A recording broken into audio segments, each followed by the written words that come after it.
بھائی مسجد کو چلانا اسی بنیاد پر بہت اہم ترین کام ہے. وہ شاعر کہتا ہے نا کہ مسجد تو بنا دی شب بھر میں ایمان کی حرارت والوں نے، من اپنا پرانا پاپی ہے برسوں میں نمازی بن نہ سکا. شب بھر میں تو تم نے مسجد بنا دی ہے، لیکن معاملہ یہ نہیں ہے کہ تم خود بدلو. تم نے تعمیر کر دی، تم پر ذمہ داریاں ہیں. تم ڈھونڈو، حق بولنے والوں کو لاؤ، یہاں کے ذریعے حق کا بول بالا ہو، کسی کی چاپلوسی نہ ہو، کسی کی سیاست نہ کھیلی جائے، کسی کی دل آزاری نہ ہو. اس واسطے اس پورے کانفرنس کا عنوان ہی یہ رہا، مسجدیں امن کا گہوارہ ہیں. یہ مسجدیں کیا ہیں؟ امن کا گہوارہ ہیں. اسے فساد کی جگہ نہ بناؤ. یاد رکھو قیامت کی نشانیوں میں ایک نشانی یہ بھی ہے کہ مسجدوں کے اندر خرابی پیدا ہوگی، مسجدوں کے اندر فسادات رونما ہوں گے، شور و غوغا ہوگا. نہ، یہاں تعلیم کی بنیاد رکھو میرے بھائیوں، یہاں اسکولنگ کی بنیاد رکھو، یہاں مدرسے کی بنیاد رکھو، یہاں توحید کا پرچار کرو. یہاں سے آپ اللہ تبارک و تعالی کے دین کے بول بالا کرنے کے جتنے کام ہیں ان سب کام کے لیے جد و جہد کرو. اب تک کی جو جد و جہد تھی وہ 10% ہے تو تمہیں اب 90% زیادہ کرنا پڑے گا. آپ سمجھے ہوں گے مسجد تعمیر ہو گئی، ہمارا کام ختم. نہیں، کام ابھی شروع ہوا ہے تمہارا. اب تو تعمیر ہو گئی. ذمہ داری سب کی سب اب تمہارے اوپر ہے. اب اس ذمہ داری کو آپ نبھائیں گے تب جا کے یہ آباد ہوگی، ورنہ صرف یہ پلروں پہ کھڑی ہوئی ایک عمارت ہے. ہاں، یہ آباد ہوگی. یہاں نماز پڑھنے والے آئیں گے، اپنے شرک کو دور کریں گے، اپنی نجاستوں کو چھوڑیں گے اور یہاں سے پاک دل ہو کے نکلیں گے، تو تب اصل میں مسجد کام کر رہی ہے، تب مساجد کی آبادی ہے. کتنے مساجد ایسے ہیں جہاں پر نمازوں کے بعد تالے لگا دیے جاتے ہیں. یہ مسجد میں تالا نہیں لگنا ہے. ہاں، تو پھر کیا کھلا چھوڑ دو، چورا کے جو ہونا اٹھل چل جاؤ بولتے ہیں کیا؟ نہیں، یہ بھی نہیں بول رہا ہوں. ایسا تسلسل کے ساتھ کام رکھو کہ بند کرنے کی نوبت ہی نہ آئے.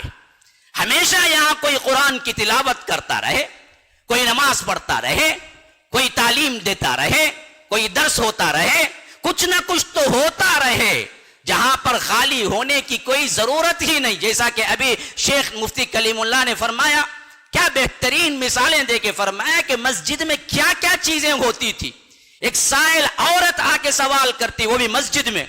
آج ہمارے لیے کیا ہے، اچھوت بنا کے رکھ دیے عورتیں مسجد میں. ارے کیا گناہ کرتے نا بھائی، تمہیں مانتے نہیں کی؟ ارے اللہ کے رسول صلی اللہ علیہ وسلم کے گھر میں عورتیں آتی تھی، سوال کرتی تھی.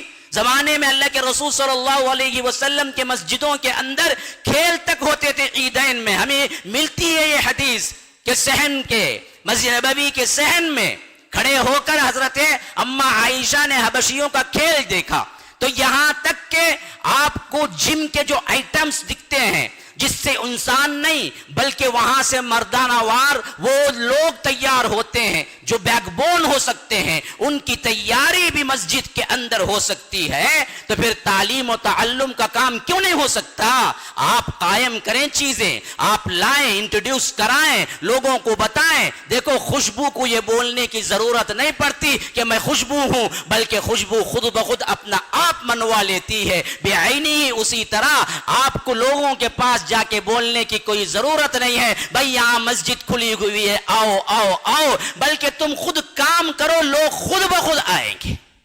جیسے اخلاص کے ساتھ بنیاد رکھتے وقت تمہیں پتہ بھی نہیں تھا، جب ٹن کی مسجد تھی تو تمہیں اندازہ بھی نہیں تھا کہ بہت جلد یہاں پر بہترین عمارت کھڑی ہوگی، لیکن اللہ نے صرف ایک شخص کو کھڑا کیا، ایک بیک بون بنا کر مسجد تیار ہو گئی. مثال ہے نا آپ کے سامنے.